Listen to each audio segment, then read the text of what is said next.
Whether you dream of being a flower farmer or you just want to grow flowers for your kitchen table, I'm Lisa Mason Ziegler, and I grew cut flowers commercially for nearly 25 years. Now, as an author and online course instructor, I hope to inspire the next generation of growers. I'm glad you're here. Let's jump in. So welcome to the Planet Pink Seed Collection Experiment. So Planet Pink just means it's an all pink cutting garden. So the experiment is this. We have started seeds indoors for this collection. I did that yesterday.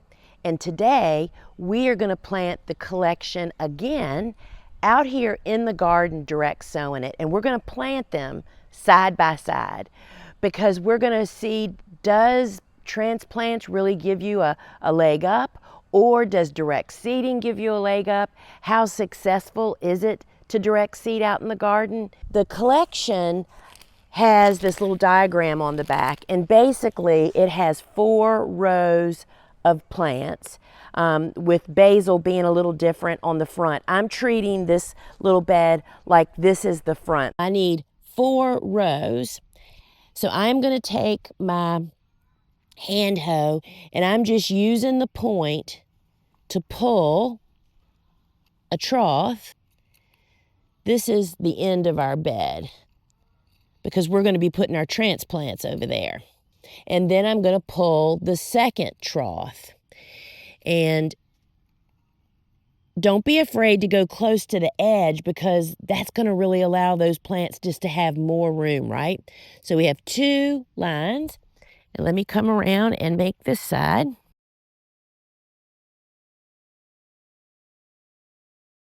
The basil on our plan, we actually plant a few more plants here. So we're going to make 2 for this little section of about 1.5 feet. I'm going to make another trough right here, and I'm actually going to cover this one up, putting one there, and I'm going to put this one even closer to the edge. We use flour, like in baking flour. Have your little bag of flour, and we just sprinkle a very little bit right in the bottom of the trough so you don't lose track of where you are actually planting. And that may seem a little crazy until you start direct sowing and trying to follow a plan.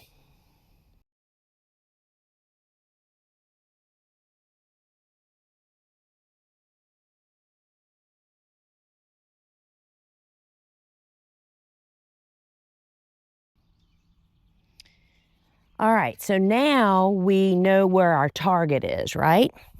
So let's do our basil first. So I've filled my hand, dumped them out, and I'm just pinching a couple, and I'm just moving my thumb and finger back and forth, kind of sprinkling as they go along. And I didn't read, so let's read what it says. Lightly cover seeds with soil. And the way that I do that when I plant these types of seeds is just to firm them in really well. Mess up the flower so you remember that you planted that area. This is where the cosmos are. And this is the Cosmo double click.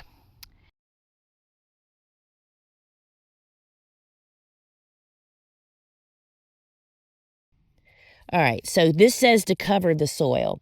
So what I do in that case is I just push over just a little bit to make sure they're covered. And then I firm them. Firming them also accentuates your trough so you know where to direct the water, right? Pink zinnias. These will be easier to see because these are coated.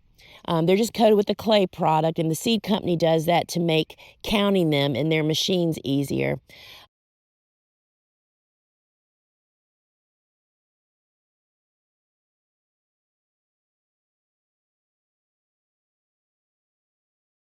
Cover seeds with soil.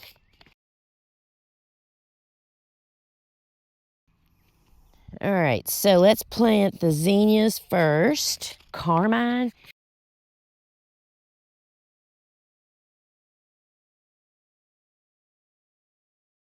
So again, let's just cover and firm.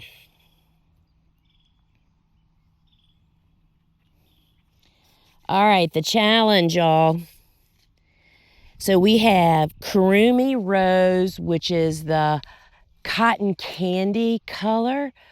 Cockscomb seeds are pretty tiny. And what does this say? Do not cover seeds. We're going to call that half. So this half is the cockscomb, and that's going to be a plume. So we're just making sure that that seed has good contact with the soil. The other really important thing to remember when you're direct sowing, it really needs to be warm outside. Seeds typically germinate best at 75 to 85 degrees, and we're talking soil temperature, not air temperature, right?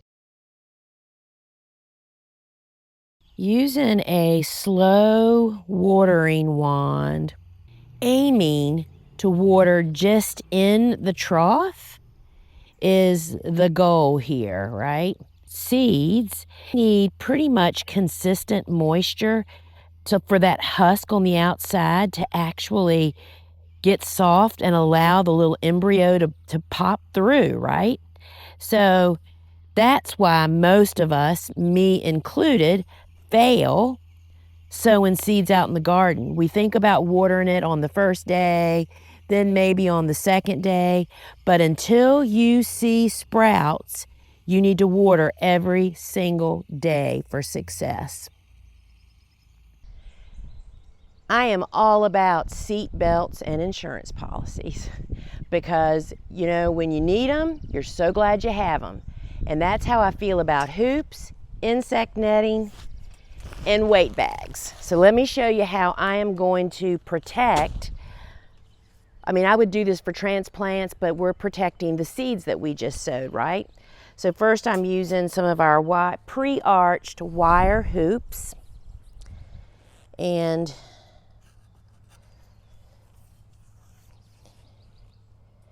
I just push them down in. All right, so this is some of our insect netting. And I choose to use insect netting in the summer most frequently because it does not trap as much heat. So we're just trying to keep the varmints out. This is my fortress plan to keep my seeds safe from varmints. Not even just the seeds, but just rooting around and digging up. That's what the squirrels do.